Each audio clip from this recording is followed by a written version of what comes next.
Dans cette vidéo, je crois que tu l'as compris, on va voir comment se libérer de ses croyances limitantes. Alors, c'est un sujet qui m'intéresse de plus en plus, mais puisque je ne suis pas un expert, on va aborder la question, si tu veux, sous un angle assez particulier, la technique de l'éléphant braconné. Avant de te dire d'où ça m'est venu, pourquoi chercher à se libérer de ses croyances limitantes?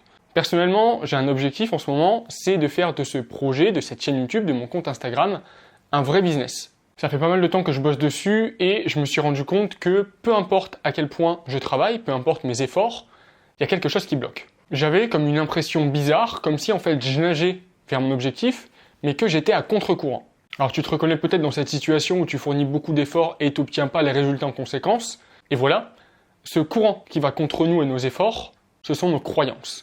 Alors aujourd'hui, l'objectif, ça va pas être de changer de direction pour nager dans le bon sens et que tout devienne plus facile, parce que ce serait un petit peu l'équivalent, si tu veux, d'abandonner et de se résigner à une vie normale, et c'est pas ce que toi et moi on veut. Non, au lieu de ça, on va changer le sens du courant, rien que ça, pour qu'il nous aide à avancer, plutôt que l'inverse. Alors, on garde le cap et on se libère de nos croyances pour multiplier nos résultats. Pour ça, je te l'ai dit, on va voir la technique de l'éléphant braconné, et tu la trouveras nulle part ailleurs, que tu cherches sur Google ou sur YouTube, tout simplement parce que ça vient d'ici, et l'idée m'est venue à l'occasion d'une randonnée que j'ai faite en Thaïlande. Parce que oui, moi c'est Vince, je suis parti vivre loin de chez moi en Asie pour pouvoir me consacrer pleinement à ce projet, et à l'heure où je te parle, je suis en Thaïlande, à Bangkok. J'aurais bien aimé te filmer tout ça dehors pour que tu puisses voir un petit peu les paysages, le soleil, etc. Mais justement, il y a beaucoup trop de lumière, ce serait invivable, je finirais cramé. Beaucoup de soleil, comme ça m'est déjà arrivé, c'est pas le but. Alors, laisse-moi quand même te souhaiter la bienvenue sur la chaîne des créateurs de contenu qui n'obtiennent pas les résultats à la hauteur de leurs efforts et qui veulent faire de leurs idées, de leur ambition, un vrai projet concret et à le faire décoller. Je vais t'y aider en parlant de 3 choses, notamment de stratégie, de passage à l'action et du meilleur du développement personnel spécifiquement appliqué aux problématiques et aux objectifs des créateurs de contenu. Typiquement, cette question de croyance qu'on va traiter aujourd'hui, c'est du développement personnel. Alors je te laisse t'abonner si ça t'intéresse et nous, on en revient à nos moutons. Pour t'expliquer le cœur de cette technique et ce qu'elle va pouvoir t'apporter, je vais devoir te raconter une petite histoire. Donc alors que j'étais encore à Phuket il y a quelques jours, donc c'est, si tu veux, au sud de la Thaïlande, c'est la plus grande île du pays, je suis parti une journée visiter ce qu'on appelle ici le Big Buddha. Donc c'est une statue de marbre blanc, elle fait 45 mètres de haut, donc c'est assez impressionnant. Mais au-delà de ça, elle offre une vue imprenable avec la mer, les plages et les îles. Bon, évidemment, ça se mérite. Alors, j'ai pris un taxi de mon Airbnb au pied de la colline et j'ai commencé à marcher jusqu'au sommet. L'ascension, elle devait durer à peu près 1 heure et sur le chemin, j'ai pu voir tout un tas de choses. Alors, j'ai pas vu de singes pour cette fois, mais j'ai quand même vu de super paysages, j'ai vu des tuk-tuks, des taxis, des petits restos et je m'y attendais pas du tout, mais j'ai vu des éléphants. Faut savoir que c'est la première fois que j'en voyais. J'ai dû en voir au zoo quand j'étais gamin, mais ici, presque dans leur habitat naturel, c'est quand même de l'inédit. Alors j'ai commencé par en voir 2, ils étaient dans des enclos, ils étaient protégés du soleil, et on nous proposait, si tu veux, d'aider à les nourrir en échange de quelques photos. Soit. Bon, je m'arrête un peu et je continue à monter, parce que c'est pas le tout de s'arrêter pour 2 éléphants, on est quand même venu pour le Big Buddha. Et au loin, j'aperçois, si tu veux, une structure, elle est plus grande, et je vois pas moins de 6 éléphants. Alors, je me dis c'est top, ça va faire de super photos, je vais pouvoir en mettre sur Insta, je vais pouvoir mettre des jolis petits plans sur YouTube. Et là j'arrive devant eux. Ils étaient bien 6, comme je l'avais vu, et leur équipement annonce la couleur.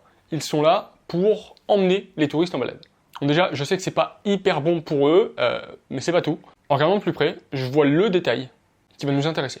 Tous ces éléphants, ils sont accrochés au sol par une chaîne. Alors, on peut comprendre, ce serait sans doute problématique s'ils se barrent à proximité de la route, mais le problème, c'est que cette chaîne à laquelle ils sont attachés, elle ne mesure pas plus de 30 cm de long. Donc, je ne sais pas si tu te rends compte, mais ils font plusieurs tonnes, leurs pattes, elles sont gigantesques, et 30 cm, c'est pas plus long qu'un avant-bras humain. Donc les éléphants, ils sont obligés de rester debout toute la journée, en dehors de leur milieu naturel, ils sont exploités, et ils peuvent à peine bouger à cause de cette putain de chaîne. Et c'est là qu'on en vient au fait. Cette chaîne, elle est courte, et elle les handicape, d'accord, mais quand tu regardes, elle n'est pas bien épaisse et je suis sûr qu'elle ferait pas long feu si l'éléphant essayait de se barrer. Alors, pourquoi il reste? Pourquoi il n'essaie pas de se sauver? Pourquoi il n'essaie pas de la briser? Et tu vois peut-être où je veux en venir, mais c'est rien d'autre que le résultat d'un conditionnement et donc de croyances limitantes. Parce que oui, même les éléphants ont des croyances limitantes. Cet éléphant, avant de devenir un adulte et de peser jusqu'à 4 tonnes, il a été enfant. Et à la naissance, il ne fait pas plus d'une centaine de kilos, donc on lui a rapidement mis une chaîne autour de la patte. Cette chaîne, elle n'était pas gigantesque, mais elle était suffisante, si tu veux, à l'époque, pour pouvoir résister à la force d'un éléphanteau. Et elle a plutôt intérêt parce qu'elle va être mise à rude épreuve. Parce qu'évidemment, c'est comme si toi, on te mettait des menottes, qu'on essayait de te bâillonner, tu vas essayer de te défendre, tu vas essayer de t'en libérer. Et c'est pareil pour l'éléphant. Il va forcer sur cette chaîne, il va donner des coups, il va tirer dessus pour essayer de la rompre et pour retrouver sa liberté. Au début, il va être hargneux, il va essayer de toutes ses forces, sans répit, plusieurs fois par jour, mais ça ne suffira pas. Au fur et à mesure du temps, il va se décourager, il essaiera un peu moins souvent, un peu moins fort, et au bout de quelques semaines, il aura totalement abandonné. Le truc, c'est que l'éléphant, il grandit et qu'avec ça, il devient de plus en plus fort. Donc, peut-être qu'au bout de quelques mois, il n'est toujours pas capable de s'en libérer, mais 1 ou 2 ans après, quand il pèse déjà plusieurs tonnes, la chaîne, c'est plus vraiment un problème. Mais malheureusement, ça ne change rien. Cet éléphant, il croit toujours qu'il ne peut pas la casser. On ne peut pas lui en vouloir. Il a essayé encore et encore, il s'est cassé les dents dessus. Donc pour lui, même des années après, c'est peine perdue. Et c'est ça, précisément, le phénomène d'impuissance apprise ou d'impuissance acquise. L'éléphant, il a bien assez de force, mais il ne le sait pas. Donc il n'essaiera pas. Et c'est pareil pour toi. Tu as des capacités incroyables, tu es en mesure de réaliser plein de choses, tu es sans doute aussi capable d'accomplir ton rêve. Tout est là, en toi, caché, inexploité, et ça demande qu'une chose, être réveillé. Ce qui t'en empêche malheureusement, c'est cette putain de chaîne. Alors non, toi t'as pas un boulet au pied, t'es pas attaché au sol, tu peux aller où tu veux et même au bout du monde si ça te chante. Mais au fond, il y a un truc qui te bride, il y a un truc qui te condamne à galérer, ce sont tes putains de croyances. Peut-être qu'on te répète depuis que t'es gamin que la vie elle est dure, que l'argent ça pousse pas dans les arbres, qu'il tombe pas du ciel et qu'il faut travailler dur pour en avoir. Peut-être qu'on t'a dit aussi que les riches, ils devenaient riches sur le dos des autres, que c'était des gens mauvais, et peut-être aussi que tu t'es mis dans la tête, tout seul, sans l'aide de personne, que réussir sur YouTube ou Instagram, c'était pas donné à tout le monde. Que c'était compliqué, que t'étais arrivé trop tard, et que t'avais au fond pas ce qu'il fallait. Ces croyances, elles se nichent entre le conscient et l'inconscient.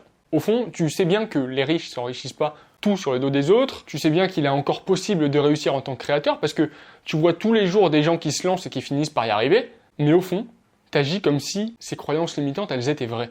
T'agis comme si c'était pas possible, t'agis comme si tu pouvais pas y arriver. Donc au quotidien, en pratique, tu vas te mettre des bâtons dans les roues, tu vas t'auto-saboter, et tu ne vas pas t'impliquer à 100%. Et voilà, c'est comme ça qu'on arrive à des créateurs qui persévèrent depuis des mois, des années, avec des projets qui décollent pas, et qui ne décolleront jamais. Parce qu'ils ont l'impression de faire les efforts, ils ont l'impression de faire tout ce qu'il faut, mais ils nagent à contre-courant, et donc ça donnera rien. C'est comme si tu courais sur un tapis de course de toutes tes forces, mais que le tapis de course, il était sur un camion qui roulait à 110 km/h dans l'autre sens. Qu'est-ce que tu veux faire contre ça? Donc c'est bien beau tout ça, mais comment on se libère de ces croyances limitantes? Parce que c'est quand même l'objectif de la vidéo, et pour ça on va revenir à nos éléphants. Et on va utiliser un petit peu notre imagination, tu vas voir que ça va pas forcément être très agréable. Imagine qu'un jour, un mec arrive devant ces 6 éléphants comme moi je l'ai fait. Jusque-là, il n'y a rien d'anormal, jusqu'à ce qu'un coup de feu se fasse entendre. Il y a un éléphant qui hurle, qui se met à saigner et qui s'écroule. Le mec, il recharge son fusil de chasse. C'était un braconnier et il a qu'un objectif, c'est se barrer avec l'ivoire. Il veut tuer les 6 éléphants et repartir avec le butin. Les éléphants, ils prennent peur, ils commencent à s'agiter et ils comprennent qu'il y a 2 possibilités. C'est soit ils restent ici et ils meurent, soit ils s'enfuient. Mais rappelle-toi, ils ont toujours accroché à cette même chaîne qu'ils pensent indestructible depuis leur naissance. Le truc, c'est qu'à cet instant, les croyances, elles font pas effet. Peu importe à quel point ils sont conditionnés, peu importe à quel point ils ont essayé et échoué toute leur vie, chacun des 5 éléphants va faire tout ce qui est en soi possible pour s'enfuir. Il n'y en a pas un qui va rester là, qui va se dire oui mais de toute façon je peux pas casser la chaîne, autant m'asseoir, attendre de me faire tirer dessus, mourir. Non. Ils vont forcer, ils vont essayer toute leur force. Peu importe si c'est possible au final de s'enfuir, peu importe s'ils ont le temps, peu importe s'ils vont pouvoir se libérer de cette chaîne, rien ne compte plus que leur peur de mourir. L'envie de vivre, elle va prendre le dessus sur les croyances et les atomiser. C'est pour ça que je te parle de la technique de l'éléphant braconné. Alors évidemment, t'es pas un éléphant, je te souhaite pas de mourir, je te souhaite pas d'être pris en joue par un fusil de chasse ou d'assister à la mort de quelqu'un, mais pour nous, elle est aussi là la solution. Si au fond tu crois que tu peux pas gagner d'argent, que tu peux pas rassembler une audience intéressée par ce que tu fais, et si au fond tu crois que tu peux pas développer ce projet, en faire un véritable business, rentable et réussir en tant qu'entrepreneur, d'accord. On peut pas t'en vouloir, et oui, peut-être qu'en l'état actuel des choses, avec tes croyances actuelles, t'en es vraiment pas capable. Mais les croyances, elles résistent pas à l'urgence et à la prise de risque. Ce que je te dis, c'est pas d'attendre d'être au pied du mur qu'il t'arrive quelque chose de grave, mais tout simplement de provoquer ta chance. Prends des risques, façonne ton environnement de manière à ce que tu n'aies pas d'autre choix que de réussir. De manière à ce que tu aies vraiment quelque chose à y perdre. À ce qu'il y ait un vrai enjeu. Le confort nous tue, et quand tu vis bien au quotidien, que tu manques de rien, même si tu vis pas ta meilleure vie et que t'as pas accompli tous tes objectifs, c'est dur d'aller chercher ce que tu veux. Parce que ça demande aussi peut-être de risquer un petit peu le confort que tu as, de prendre des risques, de faire des choses qui sortent de la moyenne, qui vont te faire paraître bizarre aux yeux des autres, qui ne matchent pas avec leurs croyances, avec leur vision de la norme. Mais c'est important de te mettre dans des conditions où tu dois faire tout ce que tu peux, où tu es obligé de te sortir les doigts du cul. Encore une fois, je suis désolé, si tu veux du politiquement correct, des jolis petits mots doux, faut dire les choses, peu importe à quel point elles sont brutales, peu importe à quel point elles sont violentes parfois, parce que c'est bien beau d'y aller avec toute la bienveillance du monde, il faut aussi savoir prendre des chemins de travers, même si c'est beaucoup plus inconfortable. Je te parle de construire un enjeu fort, une raison qui te pousse à tout donner, même si t'es pas sûr de réussir, au-delà de tes croyances limitantes. On est attaché, si tu veux, par la même chaîne que les éléphants que j'ai croisés, sauf que nous, elle est pas visible, et elle est à l'intérieur. Et c'est parce qu'on la voit pas qu'elle fait pas de mal, elle en fait d'autant plus. Alors je pense que tu seras d'accord avec moi, je peux pas laisser ces croyances te condamner à une vie normale. Si t'es ici en train de regarder ça, c'est que t'es pas fait pour la norme. C'est que tu veux et que tu sais que tu mérites plus. Je sais que ton ambition, elle dépasse tout ça. Et si tu fais pas ce qu'il faut pour en faire une réalité, tu vivras une vie que tu regretteras chaque jour en te réveillant, jusqu'à ce que tu ouvres les yeux pour la dernière fois. Alors oui, c'est dur ce que je dis et c'est pas facile de faire ça, mais on vient pas à bout de croyances qui sont ancrées depuis des années avec des méthodes de bisounours. Nos 5 éléphants, ils ont dû voir tomber un des leurs pour se libérer. Alors, ok, on va redescendre un petit peu. En pratique, au-delà des grands discours et des grandes analogies, ça donne quoi? En fait, c'est là que ça devient compliqué parce que je peux pas vraiment te dire. Personnellement, j'ai fait le choix de quitter ma famille, ma copine, tout ce que j'aime, mon confort au quotidien, et de prendre un avion qui m'emmène à 9000 km de là et de ne revenir que quand j'aurai réussi. Alors, je suis d'accord avec toi, j'ai la chance de voyager, de découvrir, de rencontrer, de voir des choses de fou, et j'ai clairement réalisé un de mes rêves, mais c'est pas tout rose tous les jours. Et l'enjeu, il est grand. Je suis pas en train de te dire de te sacrifier pour ton objectif, que tout n'est que cri et douleur, mais tu dois t'impliquer, faire ce qu'il faut pour. Tu dois miser gros avec le risque de perdre et la rage de vaincre. De ton côté, ça peut être, je sais pas, quitter ton boulot, passer un mi-temps pour te serrer un petit peu la ceinture financièrement et que tu aies envie de te motiver à aller chercher l'argent qui te manque. Ça peut être investir dans une grosse formation, un coaching, un accompagnement pour que ça te pèse sur le budget et que tu as envie de revenir sur ton investissement. Je te demande pas de brûler tous tes bateaux, de tout sacrifier, mais si tu as un objectif mais que l'accomplir ou pas l'accomplir, ça change rien fondamentalement, que tu te sentiras pas plus mal, que tu risques rien, que tu perds rien, que ta vie et ton confort y continuent tranquillement, t'es mort. Tu feras jamais ce qu'il faut. Bon, ça c'était pour la méthode clairement bourrin, c'est celle que j'ai choisie, mais heureusement, c'est pas la seule. Il y a des mecs qui travaillent sur ces questions, qui sont experts de tout ça, et qui ont mis en place des protocoles, des méthodes, qui te permettent de débarrasser de tes croyances limitantes plus en douceur. Alors si tu veux découvrir une méthode plus soft en 5 étapes pour te libérer de tes croyances limitantes, sans avoir à prendre des risques inconsidérés ou à partir à l'autre bout du monde, je te laisse t'inscrire en cliquant sur le premier lien en description et en ajoutant le code CROYANCE avec un S et en majuscule dans le champ code spécial. Donc je répète, tu cliques sur le premier en description, tu t'inscris, tu mets le code CROYANCE et dans quelques minutes, tu reçois la méthode et tu te libères. Avant de te laisser, j'ai peut-être une dernière chose à te dire, mais avant ça, si tu apprends quelque chose avec cette vidéo, qu'elle t'a bousculé, qu'elle t'a motivé, je t'invite à laisser un petit j'aime, ça permettra de la montrer à davantage de créateurs ambitieux comme nous qui ont peut-être besoin d'entendre ce message. Dis-moi aussi sur quelle croyance tu penses que tu dois travailler en commentaire. Et si tu sais pas trop ou alors que tu as envie de garder ça pour toi, il y a un autre moyen de m'aider, mais juste un petit rip ou un emoji éléphant pour rendre honneur, si tu veux, à celui tombé au coma lors de mon petit récit. Et on en arrive au dernier point. Réussir dans tous les domaines de la vie et surtout en tant que créateur, au-delà des croyances, ça passe aussi par les habitudes. Si tu arrives, si tu veux, à ancrer des actions qui te font du bien et qui t'aident à avancer vers tes objectifs jour après jour, t'es le roi du pétrole et il n'y a rien qui peut t'arrêter.